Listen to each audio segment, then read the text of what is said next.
tako dobro.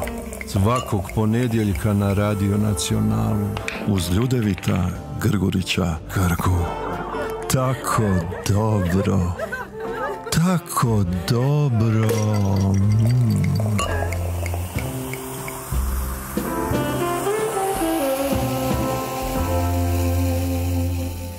Drage moje i dragi moji, lijep pozdrav svima, dobra vam večer. Upamtite ovo, samo je mama koja je Tako dobro. dobra mama. S posebnim zadovoljstvom večeras pozdravljam gospođu Kristinu Stanić, pomoćnicu u nastavi djeci s teškoćama. Draga Kristina, dobro mi došli. Dobro večer. Hvala na pozivu, dobro vas našla. Hvala vama, potegnuli ste lijep put, ako se ne varam, od Bjelovara do Zagreba, Kalinovac, Podravina. Kalinovac, Podravina. Tako je. Profesor Boris Blažinić, konzultant za osobni razvoj i ljudske potencijale. Profesore, i vama dobrodošlica, naravno. Dobro večer vama i vašim slušateljima. Samo je mama koja je dobra mama, knjiga, vi ste autori, Kristina i vi. Ono što me zanima, draga Kristina, kako je došlo uopće do ideje napisati jednu ovako izuzetno dojmljivu i iskrenu životnu priču? Pa knjiga je krenula kao vlastita terapija mene same, gdje sam ja zapisivala znači neke stvari, zapisivala zadatke svoje, zapisivala osjećaje, kako se osjećam. Tako da je knjiga krenula iz mojih bilježaka. I onda smo profesor i ja zajedno došli na ideju da bi se moglo nešto iz toga izroditi više, nešto što bi moglo možda pomoći još nekome ko se nalazi u istoj sličnoj situaciji. Tako da rekla, spontano bi nastala. Spontano došlo do tog klika, do te ideje. No ono što me zanima, jeste li prije konačne odluke o tome da pišete knjigu, i to vrlo iskreno, da se ono što bi slikovito rekli razgolitite do kraja, ne samo vi nego i članovi vaše obitelji, suprug Damir i vaša Ema. Jeste li se konzultirali s njima o Naravno. Jeste li dobili taj konsenzus? Može. Sve tekstove, znači svaku riječ, rečenicu, zajedno smo prošli, znači u suprugovo Emino odobrenje, svi smo se složili. Knjiga bi bila puno duža da smo mi sve naveli, znači ono što se u stvari događalo u našim životima. Knjiga bi bila zaista 1000 stranica, no mi smo je skratili i neke dijelove, znači ono koji možda Emi nisu odgovarali, i to jednostavno smo maknuli, ali mislim da je zaista dovoljno otkriveno da bi nekome drugom bilo kad moglo pomoći. Sigurno će mnogima biti od pomoći, jer evo recimo na prvo ovako jedna od premisa koja mi prolazi kroz glavu, a vi ste ju na neki način morali, ja bih rekao, gotovo pa doktorirati, a to je životna istina da je obitelj sustav u kojem svatko na svakog utječe. Tako je. Svatko ima utjecaj na svakoga, i treba znati kako ovaj drugi funkcionira, znači treba znati njegove vrijednosti, što mu treba, što mu je neophodno u nekoj situaciji, što mu smeta, tako da znači taj konsenzus cijele obitelji, komunikacija, sve zajedno je od najveće važnosti, ja bih rekla, i to sam mislim prenijela u ovoj knjizi, koliko je važna sama podrška obitelji. Ali ja pretpostavljam da vi možda nikada ne bi krenuli u ovu avanturu, odnosno rad na sebi s profesorom Blažinićem, da nije postojao, ja bih rekao, na neki način jedan eklatantan razlog, a to je da je vaša Ema u tinejdžerskoj dobi padala u nesvijest. Tako je. Mislim da ne bi krenula. Ja za samu sebe ne. Jer sam si u tom periodu, znači kad smo krenuli, nismo uopće krenuli radi mene. Krenuli smo znači radi djeteta. Ja sam osobno sebi bila apsolutno nebitna. To padanje u nesvijest Eme je bilo učestalo. Mnogi liječnici su se pokušali, da tako kažem, dosjetiti ili doći do razloga zbog kojih Ema pada u nesvijest. Čak mislim da je jedna od sasvim logičnih konstatacija bila da je u pitanju epilepsija. Pa to vam je sve skupa trebalo skoro 5 godina i mi smo zaista 5 godina hodali, ja bih rekla više hodočastili po svim mogućim bolnicama. Da je Ema padala puno, pa je 10 puta u danu, nekad je bilo dana boljih. 10 puta u danu? Da. Najduži period, recimo takav, ajmo reći to, bez svijesti, odnosno je bio 6 sati u komadu.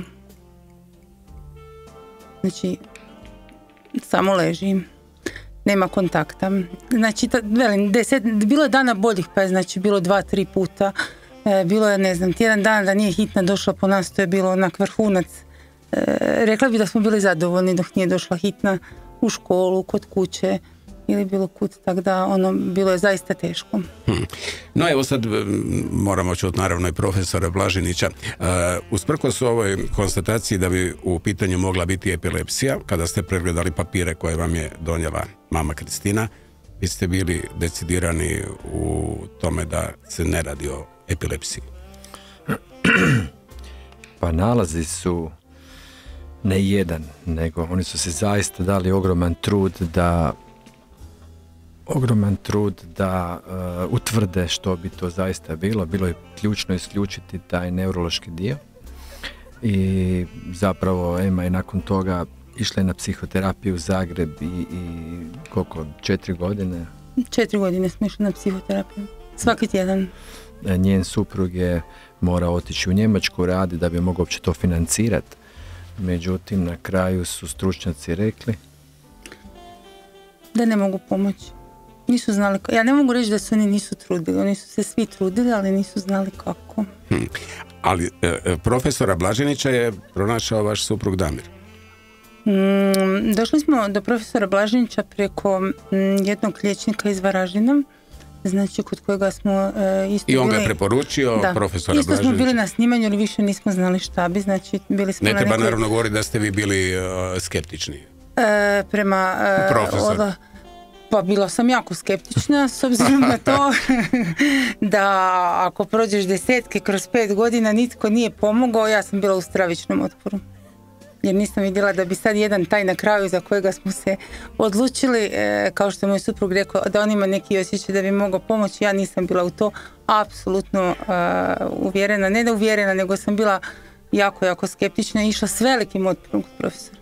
Da, ali u knjizi je lijepo opisan trenutak vašeg prvog susreta. Da. Sjećate ga se i danas? Da, ne. Sjećate li se ovog pogleda kako vas je skenirao? Je. A nije sad, tak mi sad ne izgleda strašno. Ne. Onda u to doba mi je izgledalo stravično. Oprostite, koliko je prošlo vremena od tog prvog upoznavanja, sad kad pogledate taj neki vremenski diskurs unatrag? 5-6 godina? 6 godina. Dobro. 6. Da, u onom trenutku mi nije nimalo, ali s obzirom da sam se ja jako loše osjećala, vjerojatno mi zato nije odgovarao njegov pogled i to skeniranje, a sad mi više to ne smije. U principu ni ne skenira. No, mi ćemo se nešto kasnije, naravno, dotaknuti i tog prvog susreta i tog prvog razgovora s Emom. Moramo nešto staviti, naravno, i za nastavak ovog našeg druženja. Ono, profesore Blažiniću, što bih volio s vama prorazgovarati i na neki način uputiti prije svega roditeljima kojima će, ja vjerujem, ova emisija, a da ne kažem kasnije i ovaj podcast, kojeg će svi moći vidjeti na našim društvenim mrežama. Najvažniji zadatak, vjerujem da ćemo se složiti roditelja, je da njihova djeca postanu sretni i samostalni ljudi. Da. To je recimo jako interesantno kad pitate bilo koga, pa neki slušatelji sami pitaju sebe, kad vidiš recimo neku osobu sa djetetom i onda kažeš wow, jako dobro odgojeno dijete, koje asocijacije prvo padaju na pamet? Većina ljudi će reći pristojno, uredno, poslušno dijete, korektnog ponašanja. Vrlo rijetko će netko reći da dobro odgojeno dijete bi zapravo trebalo biti sretno i samostalno. Nije li to zapravo imperativ roditeljstva? Da budemo ti koji ćemo pomoći djetetu da bude najbolje izdanje sebe.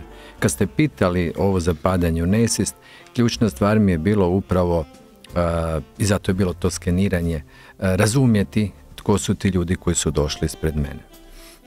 To je jedan skroz drugačiji pristup gdje ja volim reći, volim metafore, svi smo mi u principu rođeni sa nekim hardverom, ko računalo, i to smo dobili genetski. Međutim, ajmo reći, taj odgojni proces je kao svojevrsna instalacija određenog operativnog sustava, softvera. Roditelji u stvari ugrađuju softver. Svatko od nas uči doma od najranijih dana koje emocije su poželjne, koje bi se trebale pokazivati, koje ne. Na koje će mama reagirati pozitivno, a koje će biti odbojne.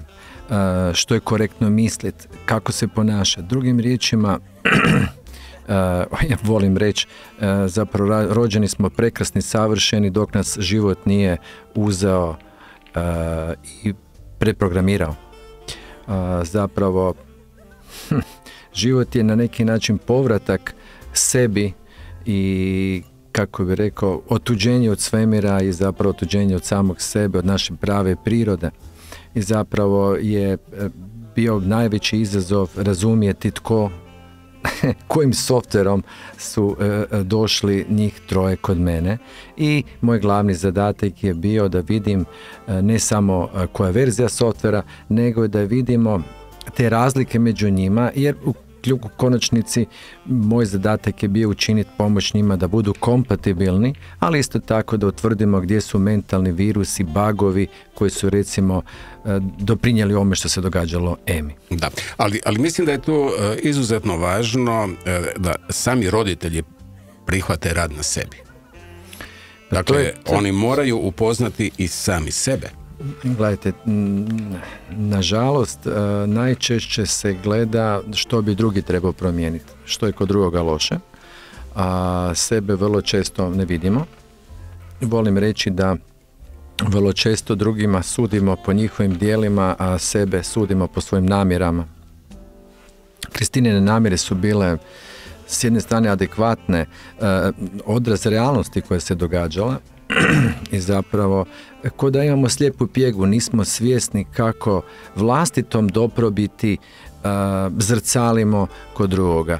Jednostavno, svi smo mi kao ogledala, i pogotovo djeca u majci, u roditeljima, u obitelji, zrcale i osjećaj, i misli, i ponašanja, i stanja koje vide i koje doživljavaju u svakodnevnoj interakciji. Ali profesore Blaževiću, vjerujem, složit ćemo se kako je sada sve više ljudi koji su na neki način osviješteni vezano uz ove teme o kojima i mi sada razgovaramo. Naime, naši roditelji, usuđujem se to na neki način izreći, u pravilu nisu osvještavali ove stvari. Dakle, u obitelji se nerijetko, ja bih čak rekao, možda grubo će zazvučati, bila određena zlostavljanja kako bi se postigla poslušnost. Ja sad imam osjećaj da je ovaj vojni, recimo na neki način autoritativan odgoj, otišao u jednu drugu krajnost. Dakle, otišao je u taj neki permisivni odgoj. Točno. Pedagoško shvaćanje koje se, pozivajući se na dječja prava, slobode i tako dalje, suprotstavljaju tom strogom represivnom odgoju, sve se može. Pa ja ću vam reći da je stvar balansa. Znači... kako naći tu sredinu? Upravo to. Jer i u tom strogom i u tom popuštanju se događa isti učinak, a to je na neki način nesigurno dijete. Mislim da ovo je jako bitno pitanje i slažem se s vama, svakodnevno svjedočimo krajnostima, i sad smo otišli na drugu krajnost. Sad je sve dozvoljeno, sad u principu nema granica, nema discipline, možeš biti što hoćeš, ali biti slobodan ne znači uzima slobodu drugome. Ono što kažem, kod postavljanja granica, budi tvrd prema problemu, budi tvrd prema principu, ali budi mekan u odnosu. I mislim da je najvažnija stvar dijete naučiti ne samo što je granica, nego da naruči, da usvoji logiku, svrhu i smisao te granice. Prije je to samo različiti oblik indoktrinacije. Nekad si ti morao se ponašati na neki način. Zašto? Zato što te to tata rekao.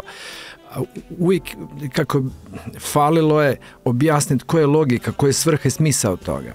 I dijete nauči da samo preuzme odgovornost i da sama bude odgovorna kako za posljedicu, tako i za nagradu. Ne mama i tata te nagradio, sam si se nagradio, ali si se i sam kaznio kad si neki dogovor prekršio. I ono što sam u knjizi napisao, jer tako, Kristina, koliko puta smo to ponavljali, dogovor je vrijedan zlata, nema ljutnje, nema rata. Samo dogovor. Znači, izuzetno je važno na jedan lijep način postaviti, ajmo reći to tako slikovito, pravila igre. Znači, bit čvrst, znači ako smo se dogovorili nešto, onda je to dogovor. Ajde ovako, jedan od velikih problema je očekivanje. Sve se vrti oko očekivanja. Majka ima neko očekivanje od djeteta, dijete ima neko očekivanje od majke i od roditelja. Svatko unosi neko očekivanje. Glavni problem je kada je očekivanje nesvjesno, kada je očekivanje nerealno ili neiskomunicirano. Šta se događa? Jednostavno kad se očekivanje ne ispuni, osjećamo razočaranje, duboko smo povrijeđeni, to onda se ponavlja, pa to kapa u frustraciju, frustracija se skuplja u kantu za emocionalno smeće, pa kad se skupi, počne se preljevati kroz bijes, nutra ostane tuga i strah. Znači i jedna i druga strana moraju poštivati na neki način znači, djecu, ali obećanje, odnosno treba, očekivanje. znači nema podrazumijevanja, nego treba razgovarati i treba ne samo razgovarati mentalno, nego uvažava dječje osjećaje, dozvoli da se može izraziti, ali da postoje određene granice gdje možda štitimo sebe, ali povrijeđujemo drugoga. Znači, sve više fali empatije, ali zdrave empatije, gdje moja dobrobit ne znači na štetu druge, to je tuđe dobrobiti, nego da uvažavamo različitosti, da poštujemo različitosti, ali da ostanemo svoji. Da, ali to je na neki način nešto što će djeca ponijeti u život kasnije i kad odrastu. Dakle, sve ove... Pa gledajte, znači, ja uvijek kažem ovako, najveći problem u međuljudskim odnosima je što prečesto mislimo da drugi ljudi misle isto što i mi mislimo. Da ono što je nama važno, vrijedno, potrebno bi moralo biti drugome važno i potrebno. Ali i to je normalno, svatko od nas misli da je to normalno. Kad je Kristina i Damir došli kod mene, sjećamo se onog prvog dijela kad je Damir rekao, on je bio siguran da radi najbolju stvar za svoju Emu. I onda je on pitao Emu, Ema, pa je li to tako, je li tata sve za tebe napravio? I sad ona se skupi, ili tako Kristina bila? I onda ja pitam Emu, Ema, kako se ti osjećaš sad s tim? Loše. I onda je Damir rekao, follow sam cijeli fudbal, je li tako? Profesore, pa ja sam omašio cijel fudbal. Da. Znači, vrlo često smo u zabladi, mislimo da radimo dobru stvar zato što nas vode namjere. Najbolje namjere, a dobrim namjerama po pločem putu pakao. Mislim, prekrasno. Oprostite, samo da na neki način pojasnimo slušateljicama i slušateljima, dakle Ema, a o njoj ćemo još naravno i kasnije razgovarati, je jedna od onih, rekao bi, ljudi koji prihvaćaju u ime mira u kući, da tako kažem, ili u ime mira međusobnih odnosa, čak i neke premise ili neka razmišljanja koja ona su u neskladu s njom, ali ih ona prihvaća zbog... Tako je. A onda to mora eskalirati, ali na jedan način koji je sada ovdje stvarno bio... Znači, bilo mi je bitno da i Kristina i Damir razumiju da tada imala 14 godina, da se Ema preprilagođava i da ne komunicira i da joj teško uopće otvoriti usta i reći. A to se kupi u njoj. Tako je. A s druge strane skuplja frustraciju, skuplja ljutnju. I unutrašnja ljutnja daje vjerojatno otpor tome koji ona ne može izbaciti iz sebe, nego to vjerojatno posvijest onda dovodi do toga da ona... Pa, mnogi slušatelji će se prepoznat. To je tip ljudi koji... Na engleskom bi bilo people pleaseri, odnosno ljudi koji žele udovoljiti drugima. Teško postavljaju granice, imaju drastičan gubitak samopouzdanja i asertivnosti, znači izboriti se za sebe, to im je teško im je reći ne, evo da budemo jednostavni. Nisko su tolerantni na stres, jer boje se gubitka povezanosti. I bilo kakva mogućnost sukoba, dovoljno je čak izraz lica, ljutnje ili boja glasa i oni se odmah zatvaraju i prilagođavaju i skupljaju to u nastojanju da zadovolje očekivanja svojih roditelja. Ukoliko ta očekivanja nisu zadovoljena, bolje u ovom slučaju bilo klonut i bit će pošteđena. Tu je bio ko taj neki mir u stvari. Da. Jasno. No evo, mi smo opet malo skliznuli u odnose unutar obitelji Stanić, ali još bih radom ostao s vama u razgovoru. Što profesora, kad vam vaša prva ljubav kaže da ste predobri za nju? Jo, sjećam se toga. Bilo mi je ekstremno loše, šokantno. U tom trenutku, imao sam 17 godina, nisam mogao razumjeti šta to znači. Kasnije sam shvatio da se vrlo često brka biti dobar i biti naivan. I onda ljudi vrlo često žrtvuju biti dobar ili kao ne isplati se biti dobar i onda ostaneš naivan. Ta poruka me potaknula razmišljanje, ali mislim i dalje da biti dobar je imperativ, samo nemoj biti naivan. Dobro, a što je, recimo, dođe vam sad, recimo, mlađahni pacijent i kaže, profesore, mene je moja djevojka ostavila i to riječima da sam predobar za nju. Pa jako interesantno. Imate taj tip, pogotovo žena koja se pale na vukove, a žene lovočuvare. I, ajmo reći, vole bad guys. Sad, ti zločesti dečki, to je taj neki, šta znači mačo, to? kao frajer. Čak i ne. To nam Kristina može pomoći oko toga, to je više njen tip, ali ono što se kaže bad guy ne znači biti zločest, nego biti spontan, biti svoj, imati svoj stav, znati postaviti granice, ne podilaziti i ne konformirati se s nekim. I vrlo često je to tajna, predobar si za mene. To znači činiš sve za mene, ali ne zato što ti to zapravo želiš, nego zato što ne bojiš se da ćeš ju izgubiti. I onda nemaš svoj stav. I kad nemaš svoj stav, automatski ne poštuješ samog sebe. Ako ne poštuješ samog sebe, zašto bi te netko drugi poštivao? I zavrti se cijeli krug, ili tako, Kristina? I onda se kaže, predobar je dečko. Gospođo Kristina, je li točno da je profesor Blaženić bio prva osoba koja vam je pružila ruku kad ste ušli u ordinaciju? Da. Stvarno? Da. Kad ti dođeš, bar mi koliko smo dolazili po bolnicama, znači nema tam sad da ti psihijatar, psiholog, bilo koji drugi doktor da se rukuješ s njim. Ne, dobar dan, sjednite i to je to. Onako službeno ono... Da, iza stola. I? Onako kaže, i? Što ste došli? Što ste došli. Tako je. Tako da to je za mene bilo vrlo iznenađujuće, šokantno, nekakav ljudski pristup. Sjedili smo na terasi kod profesora, jer je bio baš onak lijep dan, još je rekao kao da se smjestimo vani, da nam bude udobnije, vjerojatno je to rekao iz razloga da se mi lakše osjećamo. Da se malo opustite. Da se opustimo i to sve, tako da, u principu da, jedan. Prvi je bio koji je pružio ruku. A je li točno i tu se osjetila ta ljudskost, znači s njegove strane. Malo me kupio u tom trenutku. Pa naravno. Da je profesor Blaženić i mnoge od svojih savjeta, da ne kažem epizoda u kojima vam je pomagao, radio pro bono. Da. Čak je došao, profesor je došao evo u Bjelovar kad ja imam krenulo u prvi razred srednje škole. Da, to ćemo dotaknuti, da. Ok, ali evo, došao je čovjek ljubiti. Tako je. Znači, ništa ne brinite, ja dolazim. Dakle, vi ste u stvari, profesore Staniće, prihvatili kao neku svoju obitelj. Kao svoje. Svoj veliki, vjerojatno i na neki način profesionalni izazov. Točno. Dirnula me ta cijela situacija jako. I ono što mi je bilo impresivno koliko, jer Kristina će reći, dodat će taj dio kada su nažalost rekli neki stručnjaci da najbolje da dijete ne ide dalje u školu, da odustane. I mene to jako pogodilo i zaista sam ih prihvatio i dirnulo me, da, i bio mi veliki izazov. Odlučio sam, pomoći ću tim ljudima. U ovoj knjizi isto postoji jedna u nizu, naravno, lijepih i pametnih poruka, misli. Jedna od njih je: emocije su robovi naših misli, a mi smo robovi naših emocija.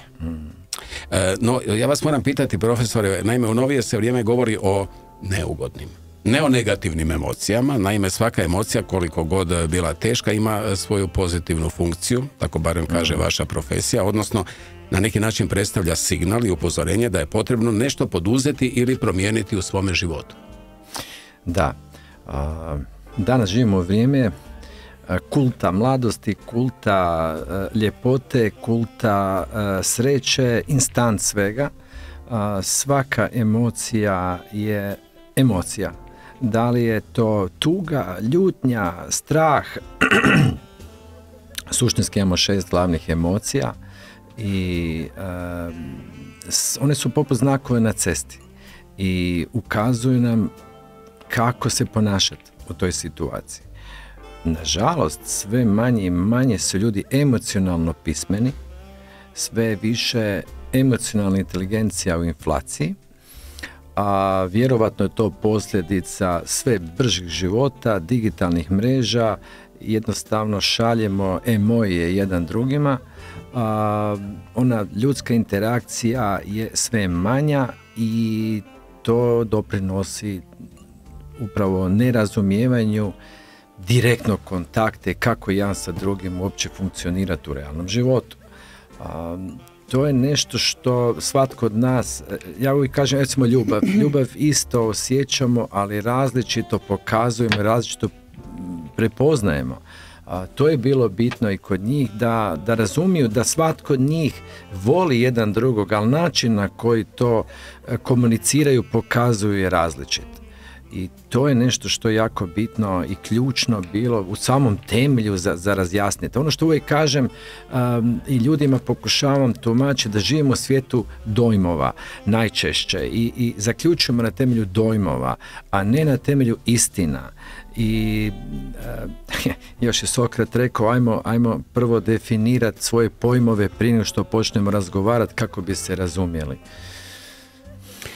Ali rad na sebi nije pronalaženje sebe, nego povratak sebi. Da. Dakle, Kristina je dobila isto jedan, rekao bih, zadatak ili mogućnost da u tom traženju, pronalaženju i povratku sebi počne kopati po sjećanjima. Tako je, po prošlosti. Po prošlosti. Tako je. Tu je bila i na neki način simbol jedne kutije u kojoj su vjerojatno bile pohranjene mnoge od tih sjećanja. Uspomena koje ste naprosto, kad ste dobili zadatak, smogli snage da tu kutiju otvorite. Tako. I pojavile su se emocije, odnosno pojavila su se sjećanja. Tako je. Ali emocije su bile drugačije. Znači, prije nego što smo radili na tome, profesor i ja tu kutiju nisam otvarala. Jer su emocije bile toliko za mene i sjećanja preteška da ja nisam mogla otvoriti. Nakon što smo radili profesor ja na tome svemu, znači ja sam tu kutiju mogla otvoriti. Da, ona je bila sa tugom i naravno da ti krenu suze, znači, i nisu to bile suze radostice, nego suze tuge, znači, ali tu tugu trebalo, znači, jednostavno izbaciti sebe van i tu tugu proći i te sve kutije, ja sam cijelu kutiju, znači, proanalizirala i jednostavno sam je taj balast je prožvakala na svoj način i bila sam si u miru s njom. Ja bi tu dodao, pošto ja volim se šaliti, volim metafore. Kristina je imala sindrom zmazdane čaše. Da. To vam je, Grga, kao da idete u kafić i donesete svoju šalicu i tražite kavu. Čovjek vam ulije kavu i vi sad pijete kavu i kava vam je grozna. Grozna vam je kava, zgorena je, kisela je, popili ste pola, uzmete tu svoju čašu, idete u drugi kafić, u drugu životnu situaciju, ovi vam naliju novu kavu. I ta kava je možda odlična kava, ali ulili ste u staru kavu i opet će biti loša kava. I što god vi ulijete, uvijek će biti loše. Znači, Kristina je trebala osvijestiti to, izlit taj sadržaj van i očistiti čašu kako bi unijela nešto dobro. Tako dobro! Ukratko, profesore, što je disocijacija? Pa to je jedan od obrambenih mehanizama gdje se naš, ajmo reći, štiti od frustracije, od stresa. Dakle, to možemo, oprostite, definirati kao zaštita od, na neki način, intenzivnog stresa. Da, od svega onoga što bi nas moglo povrijediti. U njenom slučaju to je bilo, ajmo reći, odvajanje od tog emocionalnog dijela. Ona, ja volim reći, šteka kabel, nema struje, ona je fizički prisutna, ali uopće nije tu. Jednostavno ne dotiče ju to. U njenom slučaju to je bilo puno još više izraženo, ona ne bi pala u nesvijest, ona bi bila svjesna zvukova i stvari, ona bi samo klonula. Englezi bi rekli become numb, umrtvljena. I to je radila nesvjesno, to nije svjesna stvar, ali to je bio njen način kako da se zaštiti od stresa, od sukoba, od pritiska, od razočaranja njenim bitnim ljudima. Kristina, draga, profesor Blažević vas je naučio jednoj tehnici. Ja ću pročitati skraćenicu, a vi ćete vjerojatno znati odgonetnuti puni naziv. DDF. Da. Što je DDF? DDF je disanje, držanje, fokus. To je prva vježba koju smo zaista svi dobili i na kojoj smo evo svi troje. Dakle, upamtite disanje, držanje i fokus. Čak kad je i najveća frka u životu, morate se poslužiti DDF alatom. Tako je. Ali ako to izvježba što zaista funkcionira. Dakle, duboko udahnete, da. Izdahnete kroz nos. Iz trbuha. Dobro. Tako. Držanje, uspravite se. Da, znači, možda zbog slušatelja i gledatelja, znači, svako emocionalno stanje ima svoju posturu tijela. Znači, kad smo ljuti, moramo se nagnuti napred, kad smo tužni, skupimo se, pogrbimo se, gledamo u pod, kad smo prestrašeni, im drugačiju pozu imamo. Jednostavno, ako promijeniš pozu, posturu tijela, ako promijeniš pogled, znači ne gledaš dolje, gledaš prema gore, a što svi znamo, kad režemo luk i kad nam suze krenu, što radimo? Dižemo pogled prema gore i trepćemo, da zaustavimo plakanje. I stavimo osmijeh na lice. I odmah će se početi lučiti endorfin. Drugo je disanje, znači svako emocionalno stanje ima svoj ritam disanja. Kad smo u ljutnji, dišemo gornjim dijelom prsa, brzo dišemo, kad smo tužni, to je onaj osjećaj, tu nas boli u prsima, pognuti smo, dišemo plitko, polako sredinom pluća, kad smo u strahu ne dišemo uopće, ono što se kaže, dišemo na škrge. Ako promijenimo držanje, ispravimo se, gledamo prema gore, stavimo osmijeh na licu, ukoliko dišemo abdominalno trbuhom, kroz nos, duboko, polako, promijenit ćemo svoje stanje. Znači, tehnika je vrlo jednostavna. Dakle, evo, upamtili su, vjerujem, naše slušateljice i slušatelji, dakle, disanje, držanje, fokus. Da, još fokus je bitan. Naime, ono što ja volim reći, naš mozak je poput Google-a. Što googlamo, to dobivamo. Znači, što se pitamo, svjesno ili nesvjesno, naš mozak će prepoznati. Ako se pitamo što se sve loše danas će se dogoditi, jednako će mozak prepoznati kao da kažemo, da se pitamo što će se sve lijepo dogoditi. Drugim riječima, kako zračimo, tako i privlačimo? Pa sad je to malo dublje, ali ne, u principu vrlo jednostavno. Znači, čovjek bi se trebao pitati da li se fokusira na negativno, da li se fokusira na problem, da li se fokusira na ono što će se loše dogoditi ili gleda na situaciju kroz pozitivno, što će se pozitivno dogoditi, što je vrijedno, korisno, što mogu naučiti iz ove situacije. Totalno drugačije mijenjamo doživljaj. Da, ispričavam se, jedna mala digresija. Naime, nedavno sam pročitao jedan od savjeta jednog poznatog svjetskog psihijatra koji je rekao: započnite dan tako što ćete govoriti danas će biti divan dan. Danas će biti divan dan. Vi isto na neki način vjerujete u tu manifestaciju, kreaciju ili energiju toga dana, znači, ako ga ujutro već idete optimizmom u njega. Gledajte, znači, na što se fokusiramo? To kod da stavite različite naočala. Vi si koje naočale stavite kad se probudite, opet je stvar fokusa. Jedna od ključnih stvari koje učim je zahvalnost. Izuzetno važno je zahvaljivati se svakoga dana. Biti svjestan što je sve dobro, što ti imaš, a drugi nemaju. Sama činjenica da smo se probudili, da dišemo, da smo u svom domu. Bravo. To je to. Da. Vidimo, hodamo.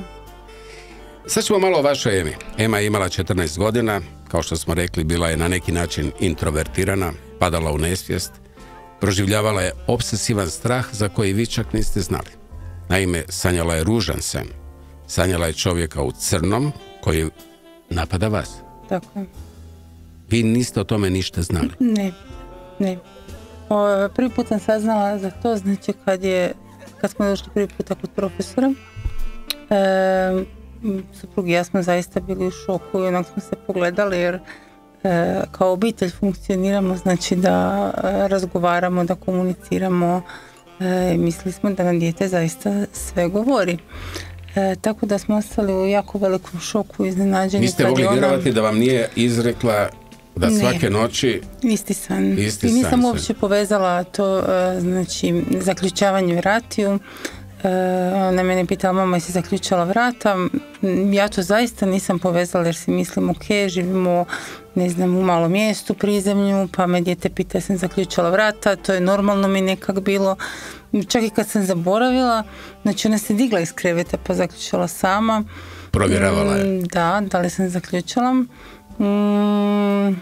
Ja u tom trenu, pored toga svega, jednostavno nisam povezala, jer ona nije naravno rekla da bi išta se takvoga događalo i tada smo ostali jako šokirani kad je to prvi puta izrekla tamo, da je za ne povjerovat bilo jednostavno dok smo to čuli.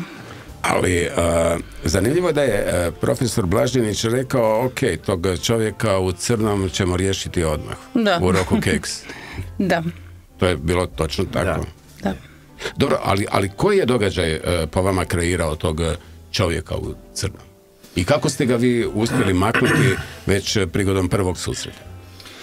Pa, Ema je skupljala strah, zapravo bojala se same sebe, zapravo taj čovjek u crnom je ona. I bojala izaći, da ta bijes i ta ljutnja i ta frustracija izađe, da na bilo koji način povrijedi mamu. Dakle, prostite, taj čovjek u crnom je na neki način bio metafora njezine ljutnje. Da, koju je ona uporno negirala, vjerojatno. Da. Negirala i potiskivala. Potiskivala u sebi. I vi ste je odveli u svoju sobu, popričali s njom. Postoji jedna tehnika, jedna metoda, da sad ne idem tako u dubinu, gdje možete, ajmo reći, taj dio anulirati, smanjiti, osvijestiti. Tak da. S tim ima veze i Carl Gustav Jung. Da, bravo. Dakle, on je taj koji kaže da je kod nas svakom od nas ta sjena prisutna. Bravo, da. Taj čovjek u crnom. Znači, to je ono što mi zovemo borba dobra zla. Ajmo reći Joker, Batman, borba. Nije poanta boriti se protiv nečega, jer ćeš kad tad postati to protiv čega se boriš, što je u njenom primjeru, nego razumjeti, prihvatiti svoju sjenu, integrirati tu sjenu i shvatiti da možeš se izraziti, da može postaviti Ema granice, da može biti ljuta i da je to legitimno i da će roditelji to razumjeti. Njoj je to bilo nesvjesno i kažem, sve što bi moglo ugroziti njen mir i sklad sa roditeljima, ona bi progutala i prilagođavala bi se i bojala se postaviti granice. Jer se bojala da će povrijediti majku. Da, ali da bi uspjeli na neki način, kao što ste i ovo rekli, slikovito ući u taj fight između Batmana i Jokera, morate imati ipak nekog mentora koji će vam pomoći ključno je. Dakle, upoznamo sebe kojeg očito ne poznajemo. Da. Ono što volim reći, pravi rad na sebi je suočavanje sa svojom mračnom stranom. Biti dovoljno hrabar, pogledati se u ogledalu života i shvatiti da vidiš u ogledalu onog minotaura od kojeg si cijeli život bježao. Jer on je bio u tvom labirintu, u tebi. Suočavajući se sa svojom mračnom stranom, počinješ razumjeti, počinješ prihvaćati i drugačije doživljavati iste stvari. Šta je ta sjena? Sjena je nešto što smo mi naučili da nepočudno, da ćemo biti okrivljeni, osuđeni, kažnjeni za nešto. Ne znam, evo sad kad govorimo o meni, recimo o mom razotkrivanju, meni je otac zabranio biti ljut. Znači nisam ni ja smio biti ljut, jer to bi on rekao da sam ja drzak i bezobrazan. Nisam smio biti tužan jer to znači da sam zločest, znači da ne radim ono što bi trebao raditi i nitko ti direktno ne zabrani nešto, nego ti kroz interakciju s roditeljima kao jako mali zapravo usvajaš određene obrasce koji su poželjni i neke stvari guraš u sjenu dok to ne osvijestiš i ne dozvoliš se to. To je negdje na tragu nečega o čemu sam već imao prigodu razgovarati s mojom gošćom Petrom Brzović, koja, rekao bih, u svojim terapijama sa svojim klijentima traži to neko malo dijete u sebi. Da. To je to. Da. I onda ako kao dijete ne dobijemo od roditelja sve što trebamo dobiti, onda to dijete ostaje u nama kad odrastemo. Uvijek ga imamo u sebi, međutim neki ga bace u lance i zaključani su u moraš, ne smiješ, i jednostavno to dijete u nama, kako bi rekao, ja se ne bavim terapijom, tako da moj posao je da ljude naučim određenim tehnikama, alatima kako sami sebi mogu pomoći, da im budem vodič na tom putu, mentor. Ono što volim reći, kako bi rekao, s tim unutarnjim djetetom sigurno je dobro rekao, možda je najbolje, kad bi rekao čim se bavim, prikazao Michelangelo kad su ga pitali kako je napravio Davida. I onda je on rekao da on nije napravio Davida, da je to božansko djelo. On ga samo sanjao, osjećao u kamenu i njegov posao je bio da ga oslobodi iz tog kamena, da ga iskleše iz tog gdje je bio zarobljen i da makne višak. I onda se pojavi on koji je uvijek unutra bio. Znači ne mijenjati nekoga, nego ajmo reći osloboditi ga od svega onoga što mi nismo. Da, ali pazeći pritom, kako bi ostali dalje u toj nekoj slikovitoj priči, na sve ono što u tom mramoru bi moglo puknuti, otići ili se razbiti. Bravo, da. To je to. Tako. Profesore Blaženiću, transakcijska analiza. Naime, tu ćemo biti vjerojatno negdje na tragu onoga čime smo i otvorili priču o odgoju djece, a to je nešto što bismo mogli reći na tragu onog sklapanja ugovora između dviju strana. Gle ovak, nikad sam radio kao sudski vještak, svaki dogovor ima snagu ugovora. Ponekad se dogovaramo sami sa sobom, ali puno rijeđe s nekim drugim. Ugovor je direktno vezan za očekivanje. Ja obično ljude pitam da li znaju čemu je razlika između nadati se i očekivati. Da li se nadaš da će se netko ponašati na neki način ili očekuješ.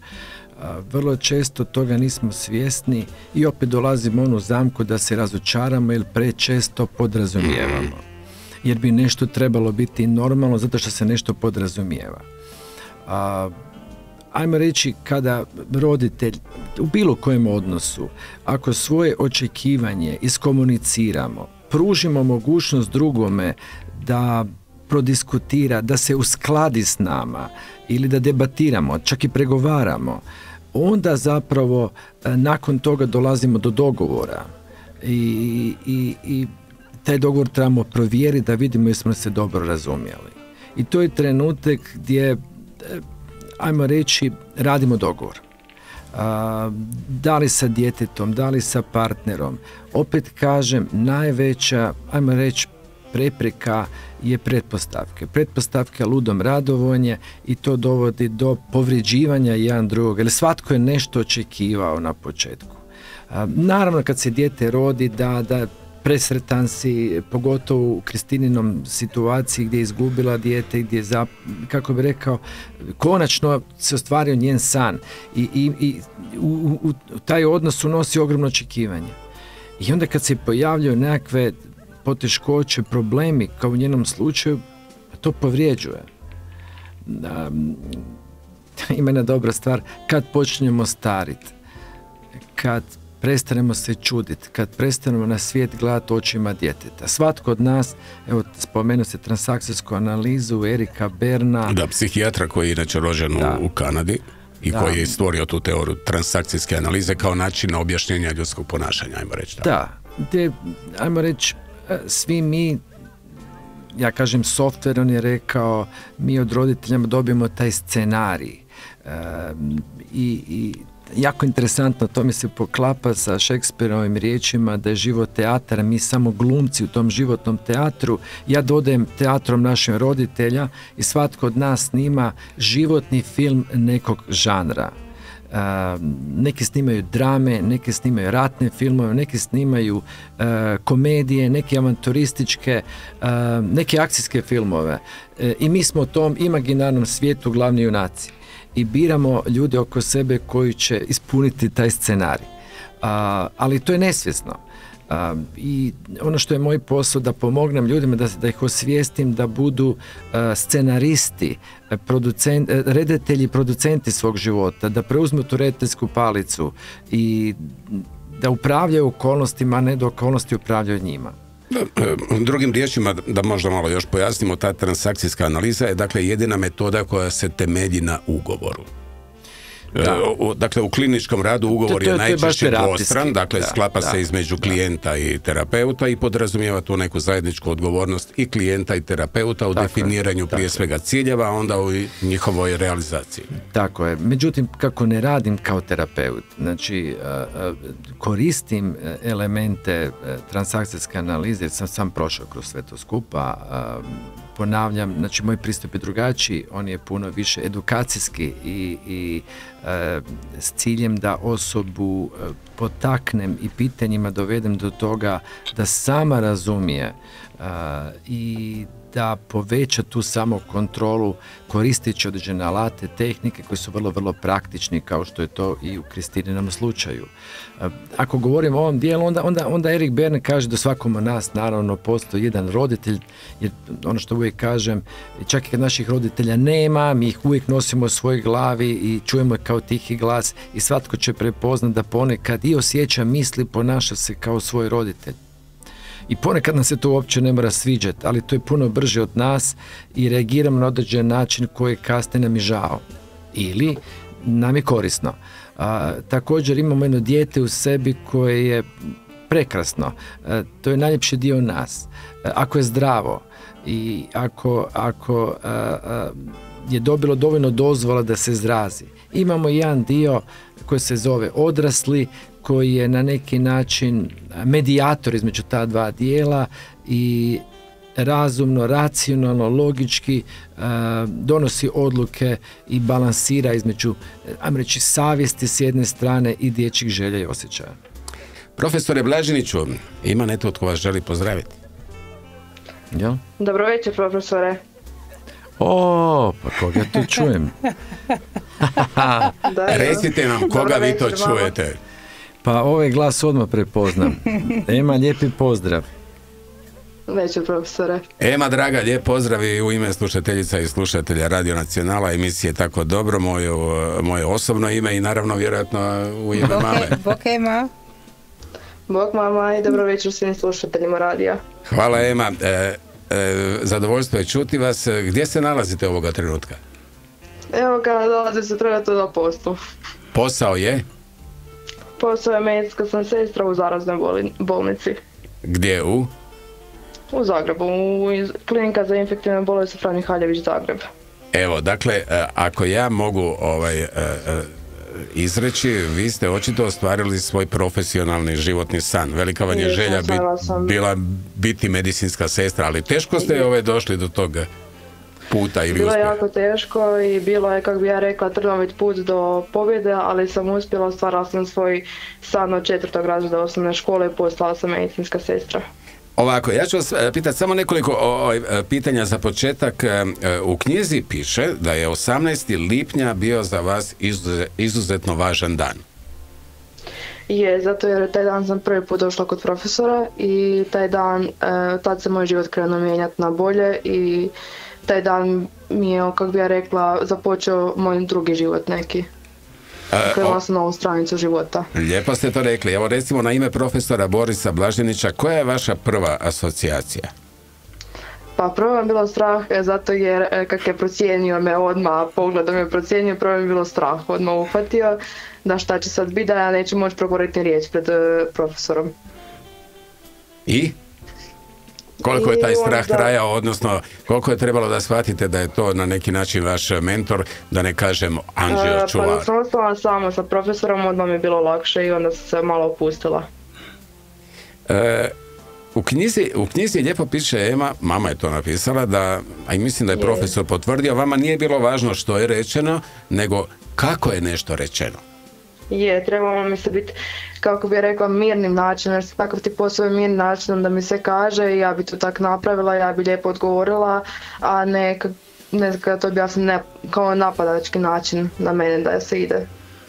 Ali ako smijem primijetiti, a vi me profesore sada ispravite ako griješim, mislim da je ovaj slučaj, znači i dolazak obitelji Stanić i sama Ema na neki način prekida taj neki, ja bih rekao, transgeneracijski lanac odgoja unutar obitelji Stanić.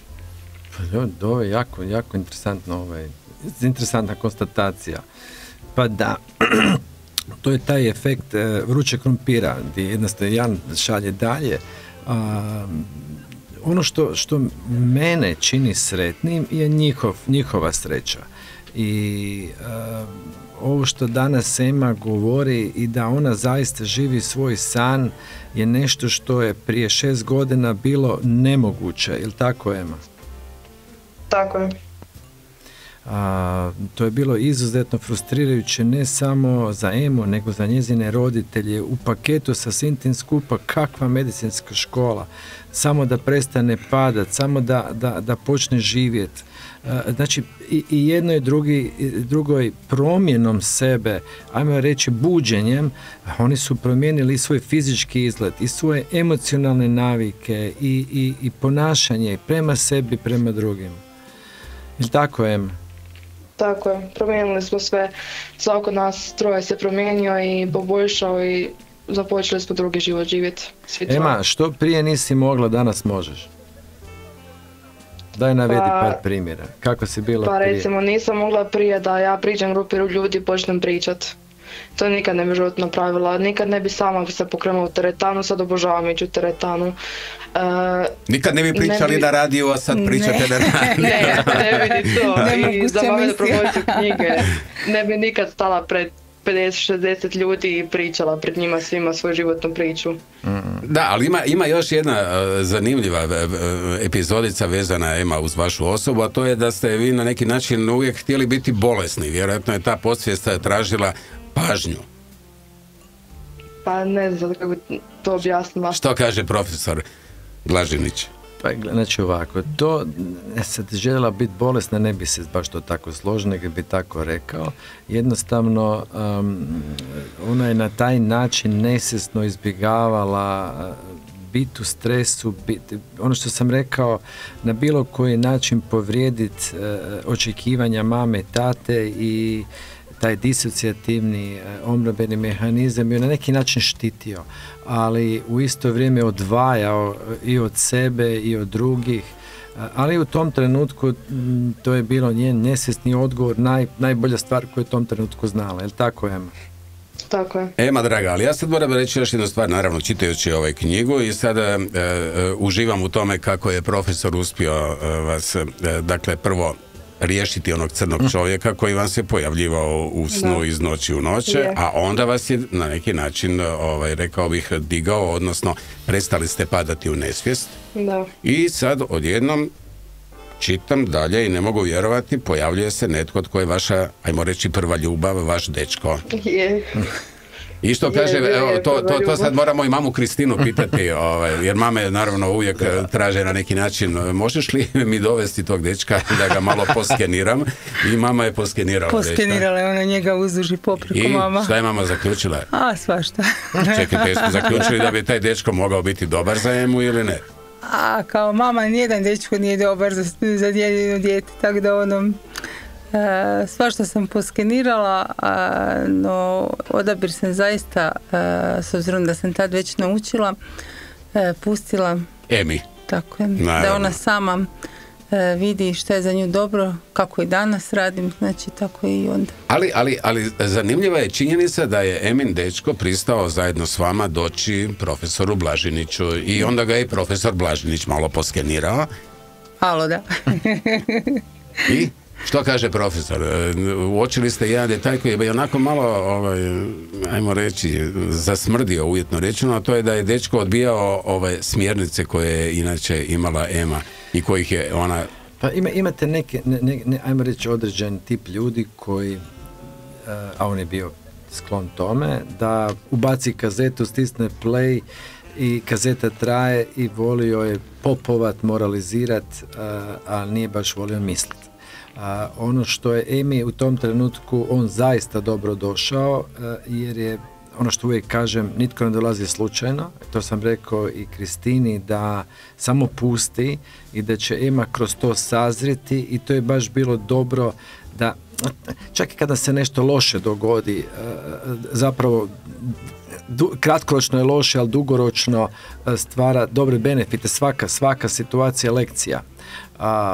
U njenom slučaju jednostavno ta situacija je bila nužna da se Ema počne boriti za sebe i da prepozna koliko je taj odnos guši i koliko je ne dozvoljava da bude svoja. Je li tako, Ema?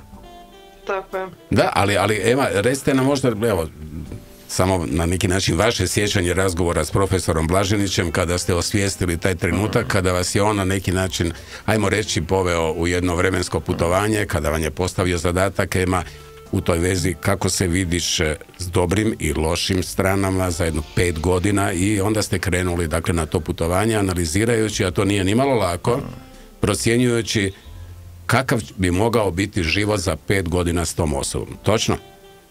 Tako je, ja sam to si promislila, gledala sam da bi vjerojatno ne bi bila danas u Zagrebu, ne bi nastala dalje sa teretanom i nisam smjela ići u teretanu.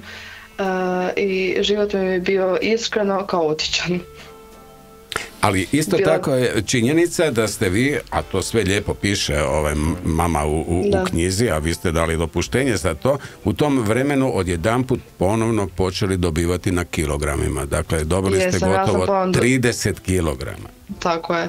Zato jer ja sam se prepustila se samo sebi, znači njemu sam dala sve, zabranio mi ići u teretanu, nisam smjela više ni to i jednostavno sam tak pala po razinama dolje, pala sam i bilo je gotovo, ali sad kad sam prekinula, prošlo već 2-3 godine, sam se vratila na svoju staru kilažu, još više smršala onak što sam htjela i sad evo imam novog dečka, već godinu i nešto dana i sad mi je stvarno dobro i s njim, znači i treniram i sve. Super, ali evo profesore, kako objasniti upravo tu činjenicu da je dakle Ema koja je dobila 30 kg, njezin dečko je rekao ne, pa ja ne vidim da je ona dobila 30 kg, on to ne vidi. Znači Ema je se prilagođavala njemu, to je prvi dečko. Emi je izuzetno bilo važno naučiti poruku koja nije dobila ko mala, a to je da si je važna, da su njene misli, osjećaje, potrebe važni i ona će staviti tuđe osjećaje, potrebe ispred svojih. U toj prilagodbi, strah od gubitka, ona je imala znanje o tome, ali joj je trebalo i taj dečko je zbilja bio dobar, kako bi rekao, poticaj da se izbori za sebe. Trebalo je, kak sam to bio dakle, rekao, tada je vjerojatno da sazrije, da iščistila sve neke svoje nedoumice, dobila hrabrost i snagu da se bori za sebe, ajmo reći tako. Znači, vrlo često, a kad smo nesvjesni, mislim, možemo izabrati 2 tipa partnera ili nekoga ko biramo po ranama, i biramo nekoga čiji će se demoni najbolje igrati s njihovim demonima, a drugo je izabrati, ono što ja kažem, dilera dobrih osjećaja, jer svi smo mi narkomani i džanki, pikamo se s dobrim osjećajima, stoga ili ćemo tražiti nekoga ko će nam, s kojim ćemo biti cijelina i gdje ćemo nadopunjavati jedan druga, ili jednostavno biramo po ranama. S druge strane, zašto se zdebljala? Iz razloga što je to emocionalno prejedanje i ona je tu našla ispušni ventil da kako bi rekao, utaži tu svoju potrebu za sigurnosti, za mirom, ali kroz hranu, na krivi način. I nije imala snage da kaže ne. Je li tako, Kristina? Da. Nije uopće ovoga se mogla odupriti tome. I tu je bilo ključno da Kristina kao roditelji i Damir jednostavno puste. A treba to izdržati i pustiti, dakle, i promatrati to i čekati taj trenutak koji je najavljivao profesor Blaženić. Da, ali ključna stvar je, nek me Kristina ispravi, je ono što sam stalno govorio, da ona treba biti primjer svom djetetu. Je li tako? Da ništa ne intervenira, nego samo da svojim primjerom... To je to neko zrcalno ogledalo. Zrcaljenje, znači. Da. I tu je sad suština knjige. Znači, što je Kristina se više vraćala sebi, što je ona bila bolje sa sobom, to se mijenjao i odnos i sama Ema. Najljepše u svemu ovome je, Ema draga, da ste vi okončali tu, rekao bih, vezu koja vas je na taj način, ajmo reći, kontaminirala. Bacili ste tu idealiziranu sliku tog svog prvog dečka i da ste sada sretni i zadovoljni, i prije no što se rastanemo i vratimo vas naravno u vašu noćnu smjenu, a jako sam sretan što čujem da radite posao koji ste oduvijek kao mlada osoba željeli, da odnos mame i vas danas? Mama me odnos je super, ne viđamo se prečesto, mama je doma, evo ja sam u Zagrebu, pa eto dok se vidimo smo jako sretne, ali svemu jedna drugoj se uvijek sve govorimo i puno je bolji odnos nego prije kako smo funkcionirali, jako sam zadovoljna, mama mene kao pustila da imam svoju slobodu i to kad sam sretna, tako da eto. Dakle, mama više nije onako posesivna kao što je bila i u strahu. Nije dobro je sad, dobro je. Što je u knjizi napisala, nisam bila u strahu, nego sam živjela strah. To je strah. Ona je živjela strah. Ema draga, imate li još nešto za reći prije no što se rastanemo? Je bilo veliko zadovoljstvo. Lijepo vas pozdravljam profesora, mamu, vas, gospodin Grga, i pozdravljam sve slušatelje i ja se vraćam dalje. Da, i evo, ugodan vam ostatak noći, rekao bih, neka bude što manje posla. Hvala, da će biti mirna noć. Draga medicinska sestro, veliki pozdrav. Evo, bila je s nama Ema Stanić. Hvala, Ema draga. Tako dobro. Profesore Blaženiću, ovo me zanima, Karpmanov trokut. Žrtva, spasitelj, progonitelj. Pa da. Mama Kristina klima glavom, ona zna da je u tom bermudskom trokutu na neki način igrala jednu od uloga. Možda vam Kristina može objasniti. Što je to žrtva? Dakle, žrtva je vjerojatno bila Ema. Da. Ja moram izraziti veliko zadovoljstvo, i vjerujem i vi, profesore Blaženiće, čuli smo Emu, pa Ema je jedna samosvjesna, vesela, pametna, elokventna osoba. To je dramatična razlika u odnosu. Evo, Kristina zna, ona bi odgovarala ili ništa ili bi rekla da, ne znam. Uopće da se izrazi, da nešto kaže, je njoj bio ogroman napor i strah iza toga. Ovo kad govorite o Karpmanovom trokutu, mislim zaista je jednostavna tehnika, svi mi se ponekad pecamo u neku od uloga, a to su uloge. Cilj je biti u sredini tog trokuta, bermudskog. Dobro. I imati taj stav, ja sam ok, ti si ok, biti svjestan, ima slobodu izbora. Međutim, određene situacije, pogotovo u stresu, svako kod nas dominantno se pecamo u neku od uloga. I kad god imamo osjećaj da smo iziritirani, ljutimo se ili izdižemo se nad nekim, odnosno kritiziramo, napadamo, korigiramo, prigovaramo kada nas nitko nije tražio, nije nužno potrebno. Dakle, nitko nas ništa ne pita, mi percipiramo i krećemo u akciju. Tako je mama Kristina krenula u akciju. Uvijek. Tako je. Ema bi percipirala to kao napad i ne kao zaštitu, nego kao napad i kritiku i zapravo pecala bi se ulogu žrtve. Ok, znači, oprostite, samo da pojasnimo. Znači, mama Kristina percipira nešto kod Eme. I kreće u akciju. Bez da je Ema išta tražila od vas. Ne, ona bi to znala unaprijed. Tako, ja bi znala što ona treba. Aha, vi bi znali unaprijed što Emi mojoj treba. I znači, ja sam Emina spasiteljica. Bravo. Spašavala bi je ponekad, čak ne znam ni samo od čega. Bilo bitno spasiti. Kristina je našla smisao i našla je svrhu ona živjela kroz Emu. I tu je bio glavni izazov vratiti Kristinu Kristini. Koliko danas roditelja živi kroz svoju djecu? Koliko je roditelja koji na neki način u svojoj djeci naravno nalaze žrtve, a onda se nude kao spasitelji, a u stvari onda u konačnici postaju njihovi progonitelji? Da, ali svaki spasitelj na kraju ispadne žrtva vlastitog nastoja da nekog spasi. Tako da bi se Kristina zapravo pomicala. Poanta tog trokuta je da plešemo. Znači, ponekad smo spasitelji pa postanemo žrtva, a onda odemo u progonitelja i vrtimo se tom krugu i razmijenjujemo loše osjećaje. Cijela kunst toga je osvijestiti cijelu tu priču i Kristina je naučila da ne daje savjet, ne pomaže, ne čini ništa. Koliko vam je trebalo, Kristina, da prihvatite tu činjenicu da vi više nemate što tražiti, ne mogu to tako izreći, ali da nije dobro da krenete na svoju žrtvu, odnosno osobu koju vjerojatno beskrajno volite, a to je vaša ćerka, da se ne trudite biti njena spasiteljica, a da ne kažemo na kraju i progoniteljica. Da, pa cijeli taj proces, sad, koliko mi je točno trebalo za trokut, nisam sigurna, a cijeli proces je 1-2 godine, ili tako?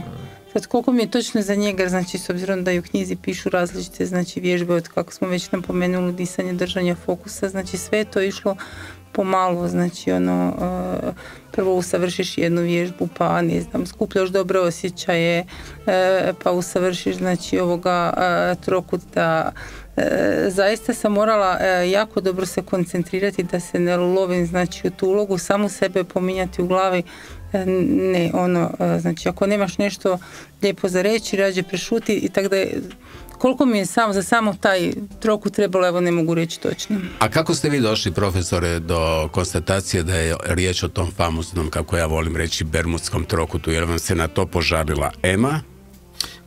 To je jednostavno, svatko ko dođe, opet kažem, svatko od nas ima tendenciju pecati se u neko od uloga. Kad sam ja završio fakultet i tako dalje, onda sam se volio pecati ulogu spasitelja. To znači, ono što nisam sad bio dovršio, znači uloga spasitelja kada savjetuješ, pametuješ, pomažeš, dijeliš savjete kada te nitko nije tražio, nije nužno potrebno. I jednostavno drugu ulogu stavljaš u situaciju, zapravo šalješ poruku, jadno moje malo nesposobno, ja ću to za tebe, i misliti i napraviti, zapravo onesposobljavaš drugu osobu i zapravo želiš misliti za nju, osjećati za nju, činiti za nju, živjeti život za nju, jer su ti dobre namjere. I onda osobu gurneš u tu ulogu žrtve i osjeća se da je mala, nesposobna, da ne može misliti, i naravno u jednom trenutku se pobuni, i onda ako bi pokazala ljutnju, to ne bi bilo dobro, stoga se gasila, ajmo reći, znači nije se mogla prebaciti u progonitelja, nije se mogla zaštititi, izboriti za sebe, a onda bi Kristina otišla u žrtvu i bila jadna jer ne zna što da radi. Ali ima nešto što bih ovdje volio naglasiti, ponovno kažem, vi me ispravite ako sam na krivom putu, mislim da nisam. Naime, Kristina, vas život nije mazio. Dakle, ja moram ovdje izreći nešto što je napisano u knjizi i vrlo je emotivno i teško za čitati, a to je činjenica da ste vi prvo dijete izgubili u trudnoći. Dakle, djevojčica je bila mrtva, nažalost. Da. Rađala sam mrtvo dijete. Rodili ste mrtvo dijete. Ta djevojčica se trebala zvati Agneza. Tako je. Je li posljedica toga, o čemu smo sada pričali, upravo činjenica da ste se vi, rekao bi, gotovo patološki bojali za svoju Emu, ili da možda vratim još malo korak unatrag, a to je, što bi dali da je možda u tom trenutku profesor Blažinić bio uz vas nakon ovakve teške, rekao bih, životne epizode? Mislite nakon rođenja prvog djeteta? Znači, tako je, mrtvog djeteta. Da, pa ja vjerujem da je on bio uz nas nakon toga i da sam u to vrijeme, znači, potražila nekakvu pomoć, da bi to bilo sve puno drugačije. Ovako da, ja sam, znači, se zaista bojala, i kako sam je napisala u samoj knjizi, taj strah me toliko preuzeo da sam ja živjela strah svaki dan. Znači, da, bila sam prezaštitnički, znači, jer sam se izuzetno bojala, i dok strah zavlada tvojim životom, ali u svakoj sekundi, znači da uopće ne funkcioniraš, i ono što smo prije pričali o tome, da googlaš, znači, ali samo negativno, znači nema pozitivnog ništa, i tako kako googlaš, zaista tako svaki dan to negativno i dobivaš. Na tragu ovoga nimalo lakog iskustva, zasigurno bi kao konkluzija bila činjenica koliko bi bilo potrebno da nakon tako teških epizoda u životu ljudi potraže stručnu pomoć. Pa da, evo, mi nismo potražili jer se Ema vrlo brzo nakon tog događaja... Ali ste je kasnije tražili zahvaljujući Emi, mislim, zahvaljujući. Tako je to išlo u život. Da. Mi smo spomenuli da je, znači, inače Ema rođena i sa srčanom greškom, je bila na ablaciji srca, što je isto, znači, od početka, od njene 3. godine utjecalo i na nju i na nas, znači imala je tahikardične napadaje. Tako da ja vjerujem da je to isto obilježilo cijeli i njen, znači mladi život, a i naš, naravno, s tim. Mislim da je bitno reći da, bar za slušaj, da taj proces rada na sebi, znači, u početku je cilj da im dam, ajmo reći, svojevrsni profil, da im dam smjernice da razumiju samo sebe. I svatko od njih je prošao ta tri faze. Prvo je spoznaj sebe, nakon toga obuzdaj sebe i na kraju oplemeni sebe. Stoga u prvom dijelu je cilj naći mudrost, u drugom naći snagu, a u trećem unutarnju ljepotu da bude najbolja verzija sebe. Ono što razlikuje, ovo nije terapija, ovo je totalno drugačiji pristup i ona bi dobila, znači, ajmo reći, postali su studenti samog sebe i cilj je bio da studiraju sebe i ja kao mentor sam ih vodio na tom putu i morali smo stalno biti u kontaktu i kad bi nešto razumjela, ja bi pomogao da to još dublje razumije, dao bi joj alate i ključna stvar je bila da svaki put dobila zadatak i trebala se hvatati u dobrim stvarima. Kako bi to rekao, što smo manje svjesni, to više živimo u mraku, ponašamo se mehanički, automatski, prema sebi i prema drugima. I svaki put kad je stvorila naviku da se hvata u dobrim stvarima, to znači da prepozna sve ono što je osvijestila, da zapiše. To hvatanje u dobrim stvarima, ja sam rekao, želim da postane sakupljač dobrih osjećaja. I da svaki put kad prepozna nešto, kao da upali upaljač, malo zaiskri i dobije svjesnost toga što se događa. Što češće iskri, hvata se u dobrim stvarima, u jednom trenutku pali se unutarnji plamen i ona počinje razumijevati sebe i druge.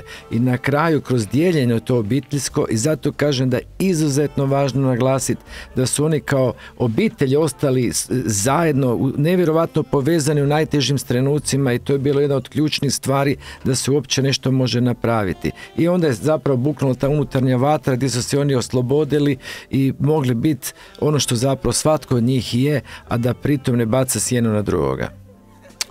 Gospođo Kristina, život na vagi. U knjizi lijepo piše da ste se prijavili Jesam. Na život na vagi. Ni manje, ni prošli više. ste 2 kruga. Pa da, prošla sam 2 kruga i u trećem krugu nema treće sreće, nego? Nema treće sreće i evo ga, radi zdravlja, znači ovoga fizičkoga koji je dosta narušeno, su odlučili da možda ipak me ne bi uzeli. No mjesec dana nakon što je evo počelo snimanje, to je bila 7. sezona, sad je bilo 8. ako se ne varam, nazvala me gospođa Linarić. Gospođa Linarić, znači nutricionista. Gospođa Martina. Tako je. I ponudila mi je život na vagi od kuće. Meni nije bilo jasno šta ona meni nudi, pa mi je objasnila znači da mi nudi cijeli jelovnik i znači svaku subotu da joj se javljam sa kilama, znači koje, odnosno rezultatima koje postižem. Šalite se. Gospođa Martina Linarić je vas nazvala. Da, moram reći samo da je to bilo pred 1.5 dana. Znači, prekjučer je bila subota, ili tako? Tako je.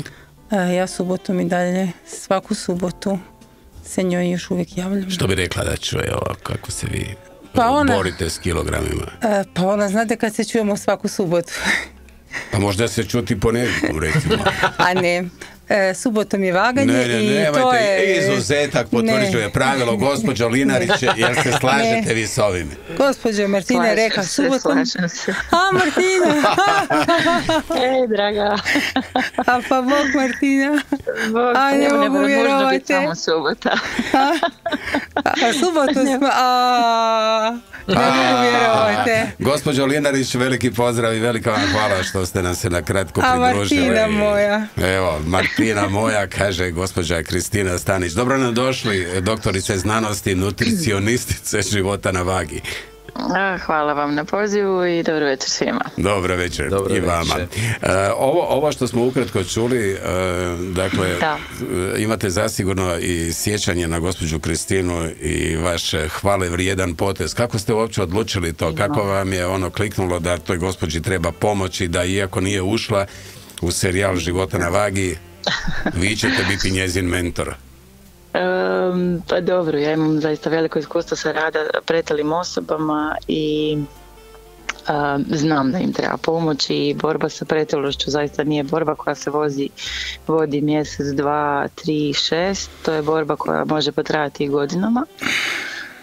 I ja evo zaista svakome dam nekako i svoju pomoć i suport u bilo koje doba dana, ali evo Kristina mi je nekako baš prirasla srcu kad smo se upoznale u bolnici i bilo mi je toliko žao da neće ući u show jer sam osjetila da stvarno žena ima potencijal i da je došla do nekakvog ruba i da joj treba pomoć. I svake subote se vi čujete i pratite da, mi se još čujemo. Kako ide s tim kilogramima dole. Ja nema moram reći... smisla tradiciju, jel da, prekinuti. Ne, ovako... Ne pustam ja nju tako lako. Tako a ja sam pitala gospođu Martinu da li može da jedan put mjesečno, rekla mi je ne. Ne, svake subote. Ne. Svake subote mora javiti svoju težinu, to je inače i naše pravilo života na vagi, svakog kandidata koji zapravo, ajmo reći, ispadne iz showa, mora nam javljati tjelesnu težinu. Pošteno. Jel tako? Da, ali ja ću sada izreći broj kilograma, a to je stvarno fascinantna brojka. Kristina, gospođo Linarić, 150 kilograma startna pozicija. Pa, bila je više, samo mislim da zaista vaga nije mogla pokazati. Napagnuti, da. I gdje smo sada? Pa tu smo. Ali ovo neka bude na neki način i motivirajuće za one koji nas slušaju. Dakle, ja vjerujem, gospođo Linarić, ja vjerujem da ćete se složiti s onim aforizmom, najteže je pobijediti sebe. Da, definitivno. A pogotovo u nečem što se zove prehrana. Da, prehrambene navike, zapravo izmjena prehrambenih navika je izmjena i životnih navika i mislim da se može i profesor sa mnom složiti. Da, apsolutno. Da, jer ne možete samo mijenjati prehranu, nekome nametnuti nekakva jela, namirnice, nego tu zaista dolazi do stvaranja nekakve discipline, obzira prema sebi, kompletna promjena životnih navika. Mislim, i kad planirate svoje obroke, vi to morate planirati. Znači, nositi sa sobom, spremiti, planirati i jesti.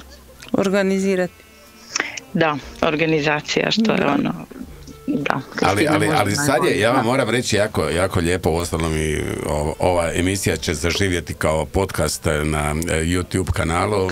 Gospođa Kristina sjajno izgleda. Ja mislim da je po nekoj slobodnoj procjeni 60 kilograma negdje manje. 70? Da. Šalite se. Da. Ostatak je koža. Dakle, stvarno smo ponosni, gospođo Kristina, na vas, ali ovo što ste i rekli, gospođo Linarić, vjerujem da je idealna kombinacija kada ste recimo u tandemu s nekim kao što je profesor Blažinić i vi. Dakle, ovo je vrlo jedna, rekao bih, kompleksna priča u kojoj uz veliku volju trebaju i, rekao bih, predani mentori koji vjeruju u ja imam svog učenika. Dva prava mentora ispred. Dva prava mentora, tako je, profesora Borisa Blažinića i doktoricu znanosti, nutricionisticu Martinu Linarić. Gospođo Linarić, moramo reći naravno sad i to činjenicu da vas je javnost upoznala kao nutricionisticu u RTL-ovoj emisiji Život na vagi, ali ono što također treba na neki način naglasiti, to je činjenica da ste vi odrasli u jednoj gurmanskoj obitelji. Ba jesam, da. Meni su svi doma gurbani, zapravo najviše moj otac. Tata Domislav, on priprema teletinu ispod peke, kažu, ludilo. Da, to je njegov specijalitet i svi takvi specijaliteti ispod peke, ali evo mi nitko doma zapravo nismo pretili. Što znači da ne možemo vezati gurmanstvo i pretilost uvijek.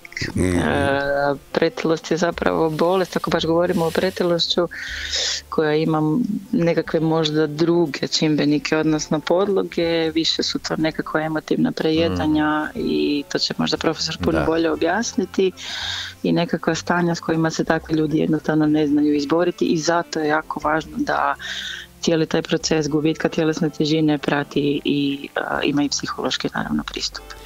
Pa da, zato što u principu ako je tijelo, kako bi rekao, zdjela, onda mozak, ajmo reći metaforički, određuje granice toga. I ključno je to slika koju imaš o sebi, iskrivljenje te slike o sebi koje je direktno vezano za samopoštovanje, direktno utječe naravno i na naše navike hranjenja i ostaloga. Teško je reći ne samom sebi, zato što prvo moraš promijeniti svoj mindset, način razmišljanja da bi uopće, ja se slažem sa doktoricom u potpunosti, jedno bez drugoga teško, niti ja mogu na ovo, niti on, to se te dvije stvari i trebalo bi što više biti interdisciplinarno, da. Lijepo.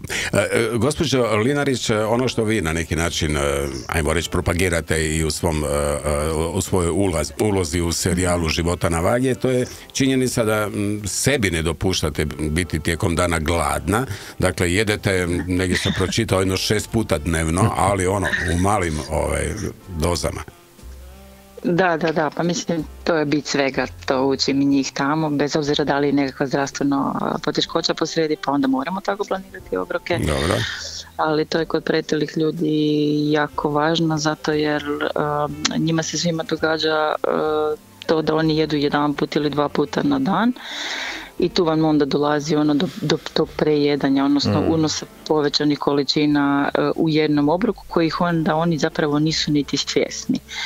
A onda kad im nametnete tih 4, 5, 6, nije važno koliko obroka kroz dan, zapravo cijelo vrijeme jedu. I oni meni puno puta u showu znaju reći da nikad u životu nisu pojeli ovolike količine hrane u danu. Da. Ali zato se i vi ne osjećate dobro, recimo, ako preskočite koji obrok. Ne, ja se nikako ne osjećam dobro, to je kad si gladan nisi svoj i to zaista stoji i ja moje obroke zaista nosim sa sobom i to je nekakva životna navika. Dakle, orašasti plodovi, bananica, jabuka. Banana je uvijek u autu, jabuka je uvijek u autu, zapravo je voće uvijek sa mnom u autu i da, nađe se svašta nešto. Da, ali gospođo Linarić, morate nam sad priznati, zgriješite li vi kad recimo s tjesteninom? Naravno, ja obožavam tjesteninu, to je moje jelo koje ja jedem možda na dnevnoj bazi čak. Stvarno? Pa ne znam da li ste ikada vidjeli Italijane koji imaju problema s pretilošću, odnosno Talijanke. Ok, ali dobro, ako sad ovo prihvatimo kao činjenicu da se radi o, ajmo reći, teškom ugljikohidratu, da li ga onda miješate s mesom, odnosno bjelečevinama, proteinima ili ne? Ili imate samo tjesteninu sa, ajmo reći, šalšom? Ne, naravno da se mijenja, pa kakva je bolognese bez... bez mesa, dobro. Ima tijesta. Sve je stvar u količini, jel tako, Kristina? Ali gospođa Linarić, kao šećer na kraju jedne tuži, baba nam je rekla da je vama teško odoljeti dobrom burgeru. Isto, to su one nekakve moje, ajmo reći, slabije točke i ja zaista nemam problem s tim, jer ajmo biti iskreni prema sebi, da li će nas jedan burger udebljati? Neće. Točno. U ovom studiju je bila i gospođa akademkinja Vida Demarin, koja je također priznala na tragu ovoga što ste i vi rekli, da voli ovako mrknuti ponekad nešto s roštilja, ali je rekla, veća bi bila šteta da ne pojedem taj roštilj kad me uhvati želja, nego što sam si tog dana dopustila taj roštiljčić jedan put mjesečno, neće ovo što ste i vi rekli napraviti neku veliku štetu, a moglo bi da sam kojim slučajem rekla neću, a patila na neki način. Ne? Da, definitivno. Upravo zato si moramo na tjednoj bazi priuštiti obrok koji volimo i ja to zaista pokušavam njih učiti i Kristina to jako dobro zna. Super. I evo, za kraj, gospođo Linarić, balans između zdrave prehrane i tjelesne aktivnosti je vrlo važan. Vi također svoj održavate svakodnevnim navodno brzim hodanjem. Da, ja volim brzi hod, to je nekako moja najbolji trening, ajmo reći, da imam i psa, pa onda sam i prisiljena hodati, tako da i svakome to preporučam, mislim da si to svako i može priuštiti, da tu ne trebaju nikakve financije. I za kraj, gospođo Linarić, ako nije tajna, možete li ekskluzivno za nas otkriti koje ste na neki način zadatke postavili, odnosno koji zadatak u kilogramima ste postavili pred Kristinu, odnosno Kristina u dogovoru s vama, odnosno jeste li napravili neki ugovor o kilogramima do kojih ćete ići? Još je fali -2, evo, ekskluzivno. Stvarno je. Pa Kristina, pa to je ništa, to je piece of cake. I treba to održati. To je najteže. To je, gospođo Linarić, najteže je održavanje. Jako dobro, ona održava već možda bi rekla par mjeseci, mislim godinu dana čak, da tako Kristina? Pa nekih 8 mjeseci mislim da je, kako pratimo to da... Super. Drage dame, što drugo nego zaželjeti vam naravno taj uspjeh od -2 i onda ono kasnije održavanje, gospođo Linarić. A vama velika hvala što ste nam se na kratko pridružili. I što ste ovako ugodno iznenadili, ne samo naravno Martinu, nego slušateljice i slušatelji emisije. Tako dobro. Velika hvala. Lijepi pozdrav, Martina. Veliki pozdrav. Bog. Dobro. Profesore, za kraj, još jedna poruka naravno roditeljima. Tu je gostovao i profesor Darko Marčinko i rekao je jednu misao koja je znakovita. Rekao je, djecu treba slušati, pogotovo kada šute. Što kaže profesor Blaženić na to? Rekli bi Njemci, keine Antwort ist auch eine Antwort, i šutnja je odgovor. A možemo šutiti i razgovarati. To je jako interesantno. Vrlo često, to sam i na sudu znao čuti, kada žena, kada muž pri razvodu kaže, pa ja sam ti dao sve. A ona kaže, da, osim onoga što mi je trebalo. Ponekad je u šutnji odgovor.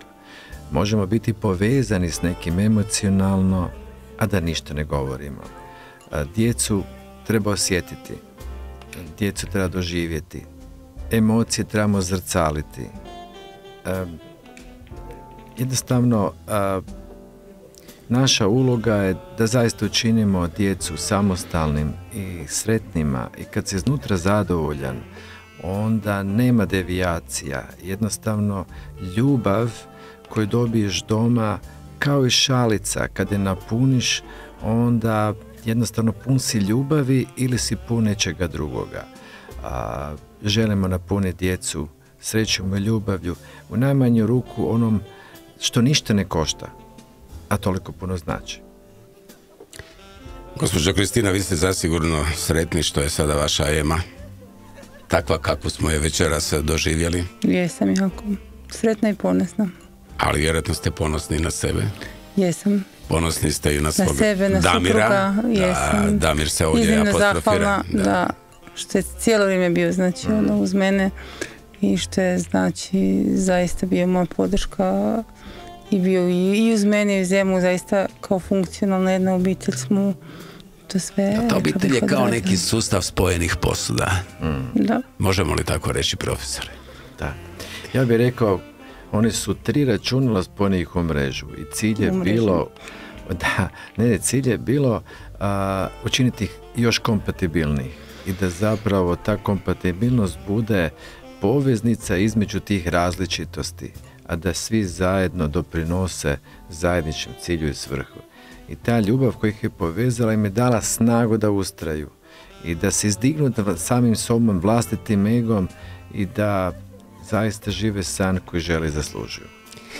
Završit ćemo ovo naše druženje tako što ću na neki način citirati ili parafrazirati 2 sentence koje se nalaze u ovoj knjizi, a to je, gospođo Kristina, da vam je profesor jednom prigodom rekao, nikada nemojte voljeti nekoga toliko jako da prestanete voljeti samu sebe.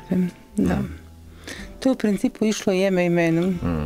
Znači jedno i drugo je to išlo u Eminoj ljubavi, a i meni, znači koliko sam samu sebe zapustila, znači zato jer sam živjela njen život, a on ju u biti nisam puštala. Tako da je to išlo, ja bih rekla, jedno i drugo. Da, ali profesor je rekao i nešto što je evo sad zaživjelo kao knjiga. Rekao vam je pri prvom susretu, samo je mama koja je dobra mama. Teška rečenica je to bila za prvi susret, zaista teška. Ali dala vam je za razmišljati. Da, ja sam si je morala, kao da sam znala, znači da je toliko važno i bitno da sam si je stalno ponavljala, ali nisam je odmah skužila što on htio reći, tako da dok sam je shvatila, to me onda... Međuvremenu sam bio blokiran. Pa bili ste više puta, možda jedan puta. Ali evo, za kraj našeg druženja vratit ću vas opet na početak, a to je da vam je profesor jednom prigodom rekao na samom početku, jednoga ćemo se danas smijati, kroz što smo sve prolazili. Pa to mi je rekao i na početku i više puta kroz te sve naše susrete. Ja sam si zaista mislila, ako mogu grubo ovako reći, on nije normalan, jer ono, kako ćemo se mi tome smijati, jer nemoguće da ćemo sad naći neko rješenje, jer ja zaista nisam vidjela u početku to rješenje, tako da nisam uvjerovala, ali evo sad sjedim ovdje i zaista se to ostvarilo. Da, profesore, jeste li vi sretni kad čujete sve ovo što ste napravili za svoje staniće, kako ste vi nerijetko puta znali reći kako su moji stanići? Da. Pa to je nešto što meni daje smisao i svrhu ovoga što radim. Zaista živim svoj san i ako makar malo doprinesem, makar malo dok sam na ovoj planeti, bit ću sretan. I oni zapravo, kako bi rekao, svjedoče to. I njihova sreća je moja sreća, njihov uspjeh je moj uspjeh. I ono što je veliko hvala Kristini, što su svi zajedno, a znaju koliko sam ja iskren i direktan, ukazali povjerenje i poštovanje i ustrajali na tom putu i danas vidimo ove plodove za koje sam ja istinski vjerovao da će biti ovdje. Iako se njoj u samom startu, svim okolnostima, to činilo apsolutno nemoguće. Nemoguće, da. I Emi, njena karijera, kako nije mogla upisati školu, nije mogla, rekli su joj da bolje da nije za školu i da danas, što je na kraju odnijela knjigu toj osobi, da ne spominjemo, koja je rekla da... Da, rekli su da nije za medicinsku školu, nas je zaista to žarko željela baš biti medicinska sestra. I večera se javila sa svog odjela. Sa svog radnog mjesta medicinske sestre, tako je. I odnijela je knjigu jednoj liječnici, znači onako, i nadam se da je pročitala, evo, ako nije možda ipak malo kopka. Ja ću samo reći da je jako vrijedno pročitati knjigu, dakle moja topla preporuka, samo je mama koja je dobra mama, također upamtite ono što je rekao i profesor Blaženić, a to je svako jutro budite zahvalni, zahvalite na niz banalnih, na oko ili malih stvari koje čine ovaj život. Zahvalite i budite još sretniji ako su vaši roditelji živi, ako imate obitelj s kojom možete dijeliti sve svoje lijepe, a i tužne trenutke. Tako da, evo, opraštajući se od vas u ovoj emisiji, odabrao sam pjesmu Pismo moja, dakle, pjesma koju pjeva Oliver Dragojević, pjesma koja je puna nostalgije, ljubavi, emotivnih stihova i iskrene izvedbe za koju mnogi vjeruju, iako to Oliver nije nikada želio potvrditi, da je riječ o duboko osobnoj Oliverovoj priči koja govori o gubitku njegove majke. Hvala vam što ste bili s nama. Hvala vama. Hvala vama na pozivu i svako dobro. Također i sve najbolje u nadolazećim, naravno, blagdanskim danima i u novoj godini. Hvala i vama. I vama i vašim slušateljima i gledateljima. Slušali ste Tako dobro uz Ljudevita Grgurića Grgu. Tako dobro.